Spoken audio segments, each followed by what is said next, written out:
ನಿಂತಲ್ಲೇ ನ್ಯಾಯ ವಿಶೇಷ ಕಾರ್ಯಕ್ರಮಕ್ಕೆ ತಮಗೆಲ್ಲರಿಗೂ ಮತ್ತೊಮ್ಮೆ ಆತ್ಮೀಯ ಸ್ವಾಗತ.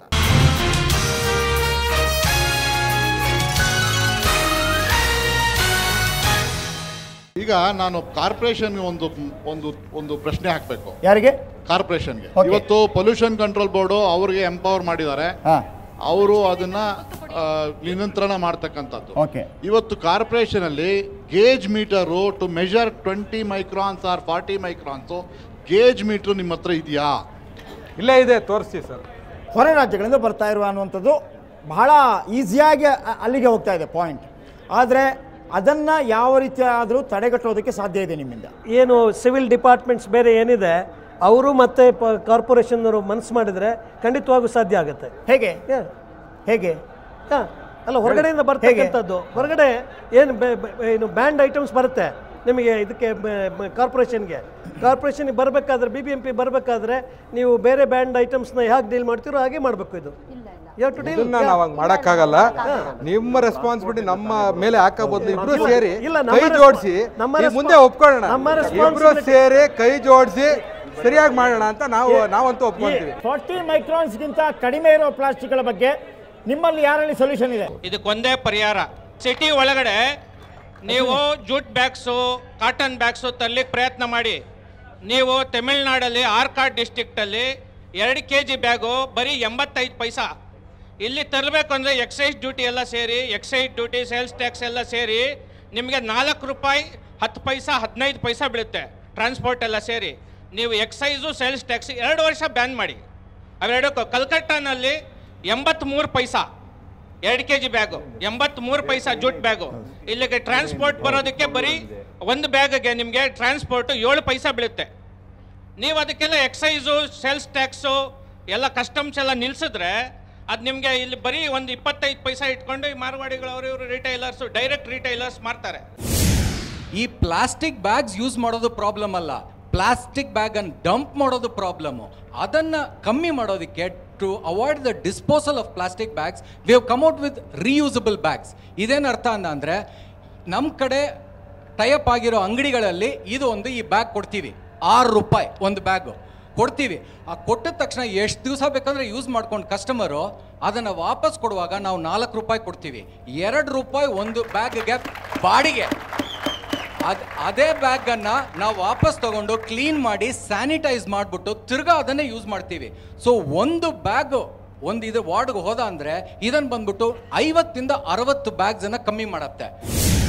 ಪ್ಲಾಸ್ಟಿಕ್ ಬಳಕೆಯಿಂದ ಮೂಳೆ ರೋಗ ಬರ್ತಾ ಇದೆ, ಕ್ಯಾನ್ಸರ್ ರೋಗ ಬರ್ತಾ ಇದೆ, ಆಸ್ಮಾ ಬರ್ತಾ ಇದೆ ಅಂತೆಲ್ಲ ತಾವು ಹೇಳಿದ್ರಿ. ಆದರೆ ರೋಗಗಳಿಂದ ಜನರು ನರಳಬೇಕಾ? ಇಲ್ಲ ತಾವು ದಯವಿಟ್ಟು ಯಾವ ಪ್ಲಾಸ್ಟಿಕ್ಕನ್ನು ನಿಷೇಧಿಸುವ ಮೂಲಕವಾಗಿ ನಿಮ್ಮನ್ನು ನಿಮ್ಮ ಮಕ್ಕಳನ್ನು ದಯವಿಟ್ಟು ಉಳಿಸ್ತೀರಾ ಅನ್ನುವ ನ್ಯಾಯವನ್ನು ತಾವು ಕೊಡ್ತೀರಾ ಅನ್ನೋದು ನಾನು ಪರಿಸರದ ಒಂದು ಹೋರಾಟವನ್ನು ಮಾಡ್ತಾ ಇರತಕ್ಕಂಥ ಎಲ್ಲರ ಪರವಾಗಿ ತಮ್ಮಲ್ಲಿ ವಿನಂತಿಸ್ಕೊಳ್ತೀನಿ. You take strict action against those people who manufacture less than 40 micron. ಯಾರು 40 ಮೈಕ್ರಾನ್ಗಿಂತ ಕಮ್ಮಿ ಮಾಡ್ತಾ ಇದ್ದಾರೋ ಅವ್ರನ್ನ ಸ್ಟ್ರಿಕ್ಟ್ ಆಕ್ಷನ್ ತಗೊಳ್ಳಿ. ಈಗ ಬಿಗ್ ಬಜಾರು ಅಂತ ಮಾಲ್ಸ್ಗೆ ಹೋದೆ, MNCಸ್ಗೆಲ್ಲ ಹೋದರೆ ಅವರು ನಾವು ಯಾವುದೇ ಒಂದು ಪ್ರಾಡಕ್ಟ್ಸ್ ತೊಗೊಂಡು ಆಚೆ ಬರೋಕ್ಕೆ ಮುಂಚೆ ಅವರೊಂದು ಚಾರ್ಜ್ ಮಾಡ್ತಾರೆ. ನೀವು ಕ್ಯಾರಿ ಬ್ಯಾಗ್ಸ್ ಬೇಕಾ ಸರ್ ನಿಮಗೆ, ಇಲ್ಲ ಅಥವಾ ನೀವೇ ತೊಗೊಂಡೋಗ್ತೀರಾ ನಿಮ್ಮ ಕ್ಯಾರಿ ಬ್ಯಾಗ್ಸಲ್ಲಿ ಅಂತ ಕೇಳ್ತಾರೆ. ಈ ರೀತಿ ಒಂದು ನಿಯಮಾವಳಿ ಯಾಕೆ ಈ ಬೀದಿನಲ್ಲಿ ಬೀದಿನಲ್ಲಿ ವ್ಯಾಪಾರ ಮಾಡೋವಂಥವ್ರು ಅಥವಾ ಬೇರೆ ಅಂಗಡಿಗಳಲ್ಲಿ ಯಾಕೆ ತೊಗೊಂಬಾರ್ದು ಆ ರೀತಿ?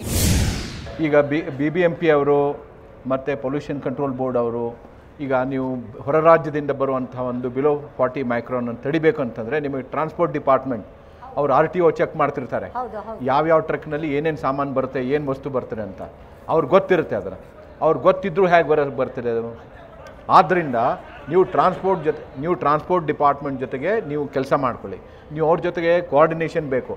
ಆವಾಗ ಮಾತ್ರ ನೀವು ಹೊರ ರಾಜ್ಯದಿಂದ ಬರೋದನ್ನು ಸ್ಟಾಪ್ ಮಾಡಲಿಕ್ಕೆ ಸಾಧ್ಯ. ಎರಡನೇದು BBMP ಇವರು ಒಂದು ಮಾಹಿತಿ ಕೇಂದ್ರವನ್ನು ಮಾಡಬೇಕು. ಈ ಮಾಹಿತಿ ಕೇಂದ್ರ ಈಗ ಅನೇಕರು ನಮಗೆ ಹೇಳಿದರು ಈ ಬಿಲೋ 40 ಈಗ ಯಾವ ಥರದ ಬಯೋಪ್ಲಾಸ್ಟಿಕ್ಸನ್ನು ಯೂಸ್ ಮಾಡಬಹುದು, ಬೇರೆ ಒಂದು ಥರದ ಆಲ್ಟರ್ನೇಟಿವ್ ಅದನ್ನು ಬ್ಯಾಗ್ಗಳನ್ನು ಯೂಸ್ ಮಾಡ್ಬೋದು. ಇದ್ರ ಬಗ್ಗೆ ಒಂದು ಮಾಹಿತಿ ಕೇಂದ್ರ ಮಾಡಿ. ಇದೆಲ್ಲ ಜಲಮಂಡಳಿ ಒಂದು ತುಂತುರು ಅಂತ ಮಾಹಿತಿ ಕೇಂದ್ರ ಮಾಡಿದ್ದಾರೆ. ನೀರು ಎಷ್ಟು ಬರ್ತಾರೆ, ಎಷ್ಟು ವೇಸ್ಟ್ ಆಗುತ್ತೆ, ನಮಗೆ ನೀರಿನ ಕೊಯ್ಲು ಹೇಗೆ ಮಾಡಬೇಕು. ಅದೇ ರೀತಿ ನೀವು ಯಾವ ಪ್ಲಾಸ್ಟಿಕ್ಕು ನಾವು ಏನು ಮಾಡಬೇಕು, ಎಲ್ಲಿ ಸಿಗುತ್ತೆ, ಯಾವ ಬ್ಯಾಗ್ಗಳು ಎಲ್ಲಿ ಸಿಗುತ್ತೆ. ಮೂರನೇದು ಊಟಿ, ನಮ್ಮ ಚಿಕ್ಕಮಗಳೂರು, ಪುಣೆಯಲ್ಲಿ ಅವರು ದಂಡ ಹಾಕ್ತಾರೆ. ನೀವೇನಾದರೂ ಪ್ಲಾಸ್ಟಿಕ್ಕನ್ನು ಮಾಡಿದರೆ ತಕ್ಷಣ 500 ರೂಪಾಯಿ ದಂಡ ಹಾಕ್ತಾರೆ. ಆದ್ದರಿಂದ ನೀವೊಂದು ಹೆವಿ ಫೈನ್ ತನ್ನಿ. ನಾವು ಈಗಾಗಲೇ ಹೇಳಿದಾಗೆ ಪ್ರೊಫೆಸರು ಹೇಳ್ತಾ ಇದ್ರು, ಎಲ್ಲ plastic it is not bad ಅಂತ. Plastic can be reuse, it can be recycled ಅಂತ.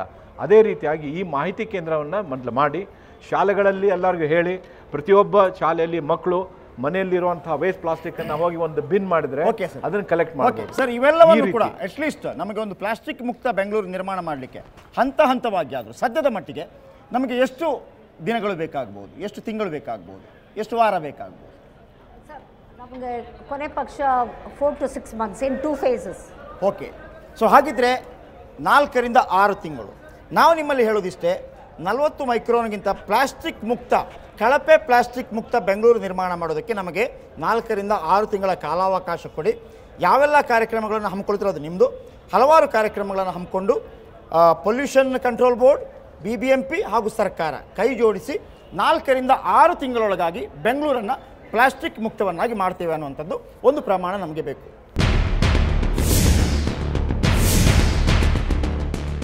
4 ರಿಂದ 6 ತಿಂಗಳ ಒಳಗಾಗಿ ಬೆಂಗಳೂರು ನಗರವನ್ನ ಕಳಪೆ ಪ್ಲಾಸ್ಟಿಕ್ ಮುಕ್ತ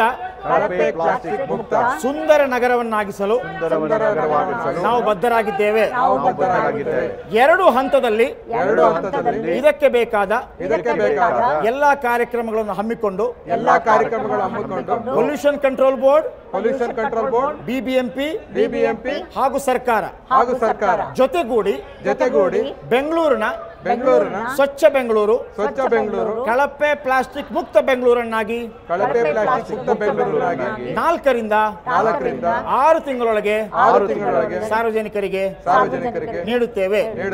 ನಿಂತಲ್ಲೇ ನ್ಯಾಯದಲ್ಲಿ ಇವತ್ತು ನಮ್ಮ ಅತಿಥಿಗಳು ಒಂದು ವಾಗ್ದಾನವನ್ನು ಮಾಡಿದ್ದಾರೆ. 4 ರಿಂದ 6 ತಿಂಗಳ ಒಳಗಾಗಿ ಕಳಪೆ ಪ್ಲಾಸ್ಟಿಕ್ ಮುಕ್ತ ಬೆಂಗಳೂರನ್ನು ನಿರ್ಮಾಣ ಮಾಡ್ತೇವೆ 2 ಹಂತಗಳಲ್ಲಿ ಅನ್ನುವಂಥದ್ದು. ಯಾವೆಲ್ಲ ಕಾರ್ಯಕ್ರಮಗಳನ್ನು ತಗೊಳ್ತಾರೆ ನಾವು ಅವರನ್ನು ಫಾಲೋ ಮಾಡ್ತಾ ಇರ್ತೀವಿ. ಕೇವಲ ಅವರು ವಾಗ್ದಾನ ಕೊಟ್ಟು ಹೋಗೋಕ್ಕಾಗೋದಿಲ್ಲ, ಯಾಕಂತಂದರೆ ಇದು ನಿಂತಲ್ಲೇ ನ್ಯಾಯ, ಸಿಗೋ ತನಕ ಬಿಡೋದಿಲ್ಲ.